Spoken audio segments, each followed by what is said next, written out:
भारत अपनी वायु रक्षा क्षमताओं को मजबूत करने की दिशा में एक महत्वपूर्ण कदम उठाने जा रहा है। एक संभावित सरकार से सरकार G2G सौदे के तहत फ्रांस से 110 राफेल लड़ाकू विमानों की खरीद की योजना है, जैसा कि द प्रिंट द्वारा रिपोर्ट किया गया है। इस बहु अरब डॉलर के सौदे के लिए बातचीत इस साल के अंत में शुरू होने की उम्मीद है, जो भारतीय वायुसेना IAF में लड़ाकू स्क्वाड्रनों की गंभीर कमी को दूर करने की दिशा में एक बड़ा कदम होगा।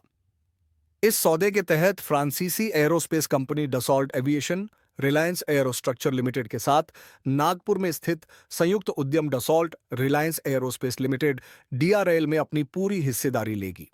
यह कदम भारत में राफेल के उत्पादन पर विदेशी नियंत्रण को बढ़ावा देने वाला है, लेकिन साथ ही यह भारत की कंपनियों से अधिकतर पुर्जों की खरीद का वचन भी देता है। जनवरी 2024 में एक वरिष्ठ वायुसेना अधिकारी ने ओपन टेंडर जैसे MRFA multi role fighter aircraft कार्यक्रम की देरी से बचने के लिए G2G सौदे की आवश्यकता पर जोर दिया। MRFA टेंडर, जो 114 विमानों की खरीद के लिए था, 2018 में RFI रिक्वेस्ट फॉर इंफॉर्मेशन जारी होने के बाद से तकनीकी हस्तांतरण TOT और विभिन्न निर्माताओं के हितों के टकराव के कारण रुका हुआ है। IAF का झुकाव G2G सौदे की ओर है, क्योंकि इससे पहले से मौजूद बुनियादी ढांचे और 36 राफेल विमानों की ट्रेनिंग का फायदा उठाया जा सकता है। इसके अलावा हाल ही में INS विक्रांत के लिए 26 राफेल मरीन राफाल M की खरीद को कैबिनेट कमेटी ONN सिक्योरिटी ने 8 अप्रैल 2025 को 63,000 करोड़ रुपए में मंजूरी दी है। इस संभावित सौदे का एक प्रमुख पहलू डसॉल्ट एविएशन द्वारा DRL में पूर्ण स्वामित्व लेने का निर्णय है। DRL की स्थापना 2016 में रिलायंस एयरोस्ट्रक्चर लिमिटेड के साथ मिलकर नागपुर की गई थी, जहां राफेल और फाल्कन 2000 बिजनेस जेट के लिए विभिन्न पुर्जे बनाए जाते हैं। लेकिन डसॉल्ट लंबे समय से इस सुविधा पर पूरा नियंत्रण चाहता रहा है, ताकि उत्पादन में गुणवत्ता और गति सुनिश्चित की जा सके। डसॉल्ट का यह रुख पुराने MRCA medium multi role combat aircraft सौदे के अनुभव से प्रेरित है, जब 2013 से 14 में हेलीकॉप्टर्स एयरक्राफ्ट लिमिटेड द्वारा बनाए जाने वाले राफेल विमानों की गुणवत्ता और समय सीमा पर भरोसा न होने के कारण डील टूट गई थी।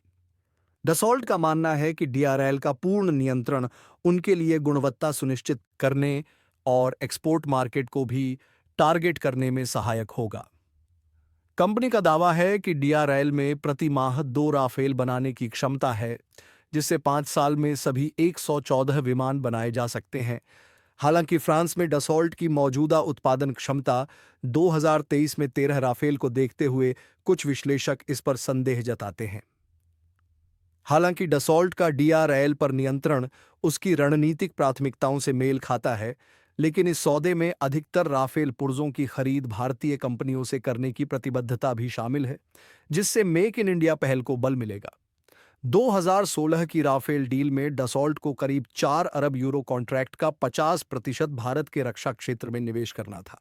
इसके तहत L&T, महिंद्रा, कल्याणी ग्रुप, गोडरेज जैसी कंपनियों के साथ साझेदारी और HAL स्नेकमा जीवी जैसे संयुक्त उपक्रमों के जरिए एयरफ्रेम और इंजन पार्ट्स बनाए गए। नया सौदा इस नेटवर्क को और विस्तार देगा, जिसमें DRL स्थानीय असेंबली और सोर्सिंग का केंद्र बनेगा। हालांकि रक्षा मंत्रालय MOD ने डसॉल्ट की 70 से 75% लोकल सोर्सिंग जरूरत को पूरा करने की क्षमता पर संदेह जताया है। मंत्रालय को आशंका है कि DRL एक असेंबली प्लांट बन सकता है, जो फ्रांस से आने वाले किट्स पर निर्भर होगा और व्यापक तकनीकी हस्तांतरण नहीं हो पाएगा। राफेल में 40,000 से अधिक कंपोनेंट्स होते हैं, जिससे हर एक के लिए स्थानीयकरण चुनौतीपूर्ण है। आलोचकों का मानना है कि DRL पर डसॉल्ट का पूर्ण नियंत्रण TOT फंड्स को केवल डसॉल्ट और उसके निजी साझेदारों तक सीमित कर सकता है, जिससे HAL जैसे सरकारी संस्थानों को नजरअंदाज किया जा सकता है, जो MRFA प्रोग्राम में अहम भूमिका की मांग कर रहा है। यदि यह सौदा होता है, तो भारत दुनिया में राफेल का एक प्रमुख ऑपरेटर बन जाएगा, जिसके पास कुल 172 राफेल विमान होंगे, 36 IAF के लिए, 26 नौसेना के लिए और 110 नए सौदे के तहत, जो फ्रेंच नेवी के 46 राफेल M और फ्रेंच एयरफोर्स के लिए 110 राफेल विमान होंगे, के 150 राफेल के करीब होगा।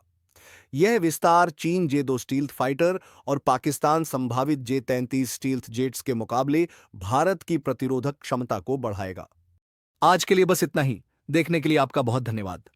अगर आपको यह वीडियो पसंद आया हो तो लाइक बटन दबाना न भूलें और कमेंट में अपने विचार जरूर बताएं।